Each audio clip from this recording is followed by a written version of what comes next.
Kabayan, maaari kang makatanggap ng Educational Cash Assistance na 10,000 pesos at Livelihood Grant na 15,000 pesos kung ikaw ay dependent ng isang namatay na OFW. Ito ay mula sa Educational Livelihood Assistance Program ng OWA. Ito ay isa sa napakaraming benefits ng mga benepisyaryo upang makapagpatuloy sa kanilang pag-aaral o magtayo ng negosyo. Sa video ito ay pag-uusapan natin ang tungkol sa sumusunod. Ano ang Educational Livelihood Assistance Program? Ano ang mga qualification at mga requirements? Paano mag-apply? At ang mahalagang bagay na dapat mong malaman tungkol sa Educational Livelihood Assistance Program. Lahat ng yan at iba pang mahalagang impormasyon ay ating pag-uusapan.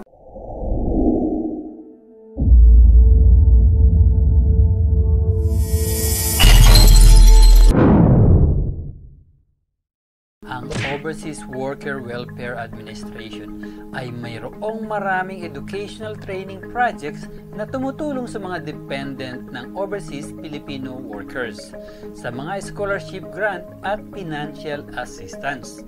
Ang isa sa mga ito ay tinatawag na Educational Livelihood Assistance Program, ELAP, na nagsisilbing two purposes on education grant at livelihood grant na inilaan para sa mga benepisyaryo ng mga namatay na OFW na magpatuloy sa kanilang pag-aaral o magtayo ng negosyo. Ang ELAP Scholarship ay para sa mga dependent ng mga OFW na aktibong miyembro ng OWA sa oras ng kanilang kamatayan, kabilang ang mga nahatulang OFW na nahaharap sa parusang kamatayan sa kanilang host country. Isang bata lamang ang maaaring maging grantee. Ito ay karaniwang panganay na anak ng isang OFW member at karapat-dapat para sa scholarship. Kung may asawa ang namatay na OFW, maaaring makakuha naman ng livelihood grant ang asawa. Ano ang Educational Livelihood Assistance Program, ELAP? Ang ELAP ay isang financial aid program na kinabibilangan ng scholarship grant para sa dependent ng OFWs na pumanaw at livelihood grant naman para sa asawa ng namatay na OFW. Ang programa ng ELAP ay may dalawang bahagi. Isang scholarship para sa mga survivors ng mga namatay na OFW at isang livelihood assistance program para sa nabubuhay na asawa o mga magulang ng OFW.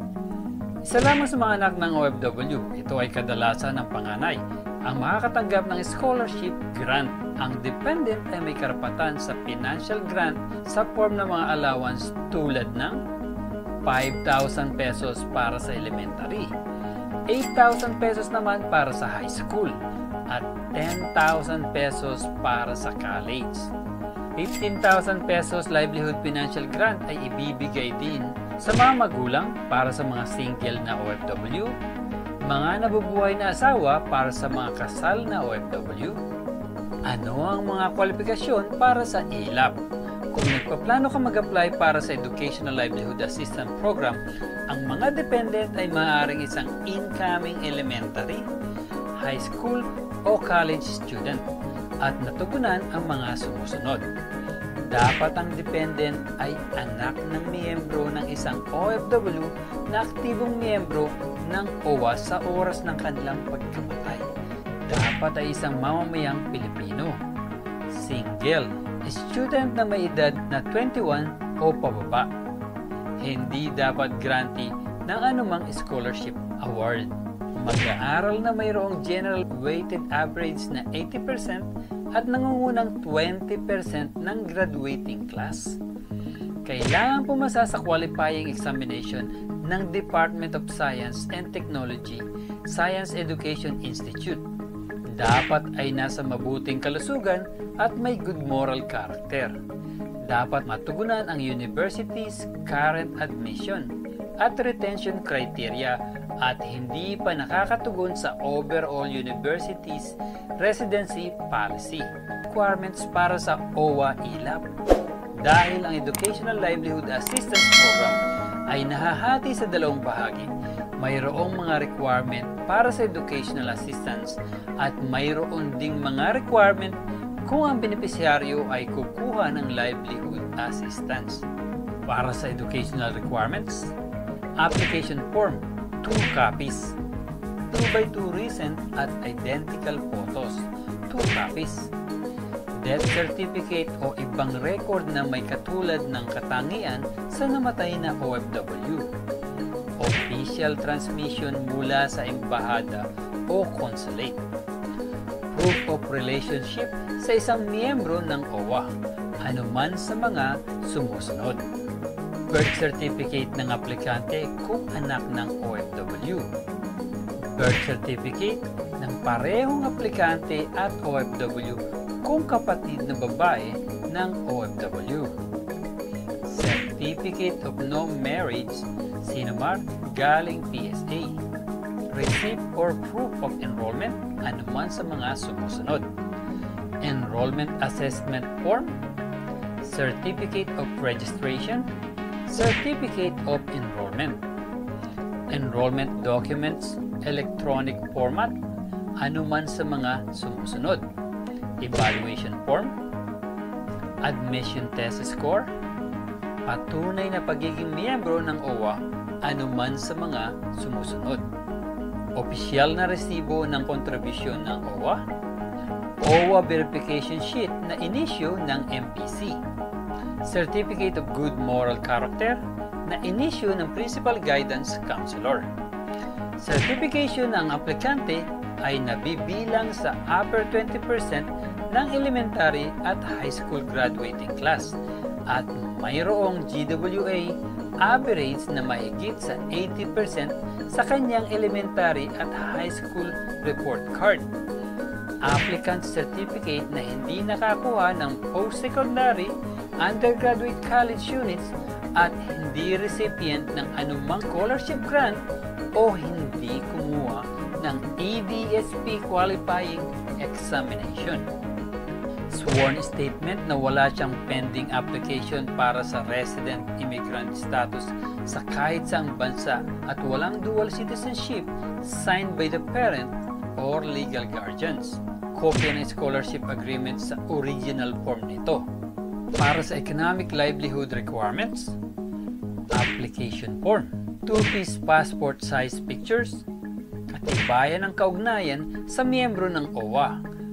Halimbawa, PSA o Local Civil Register or Local Civil Registry, authenticated birth certificate, patunay ng pagiging miyembro ng OWA ng OFW member, certificate of receipt ng livelihood package, pahintulot mula sa intended beneficiary, asawa o magulang, na hindi siya interesado sa proyekto at pinagkakatiwala ang otoridad sa kanyang designated beneficiary na handang umako sa responsibilidad para sa pamilya.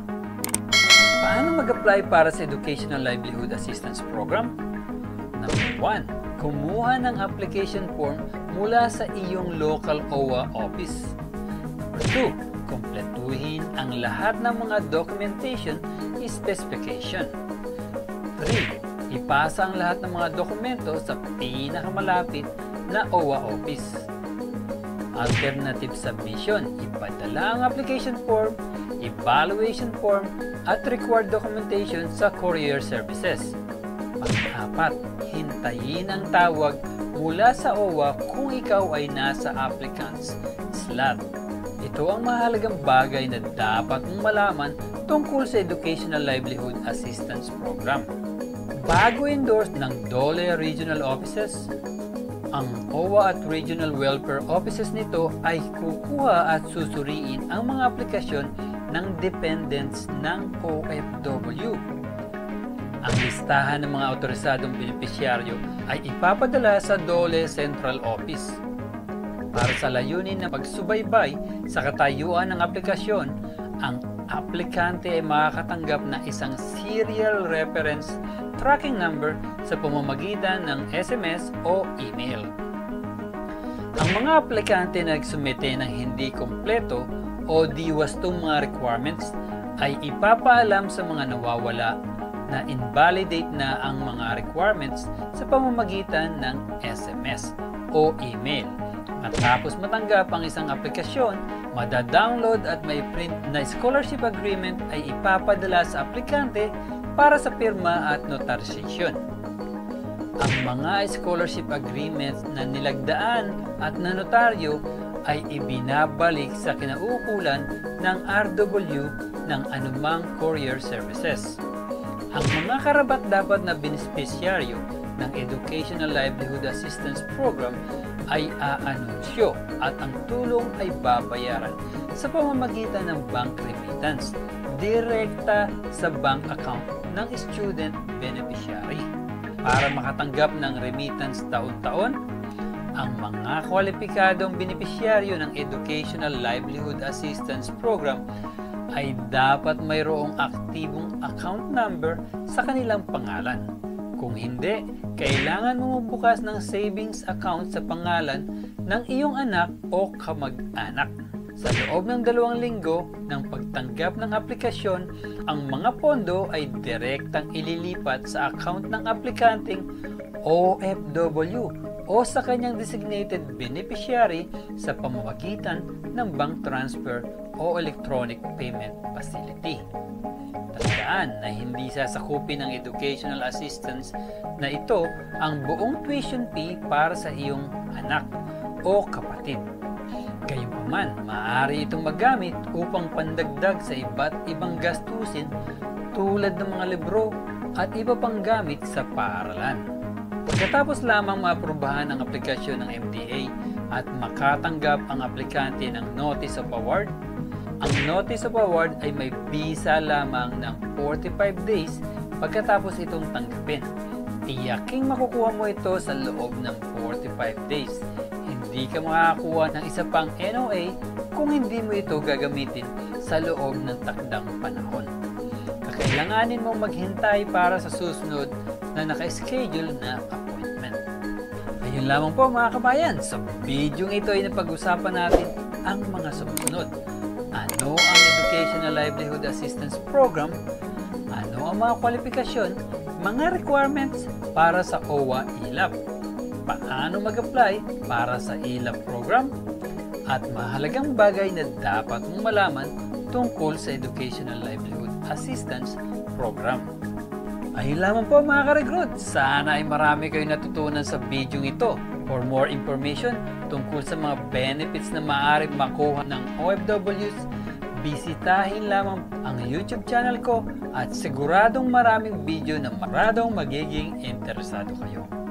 Para sa kalaman ng lahat na ang Recruit PH ay may live stream every month na kung saan ay mag-i-enjoy na kayo at magkakaroon pa kayo ng chance na manalo ng 10,000 pesos.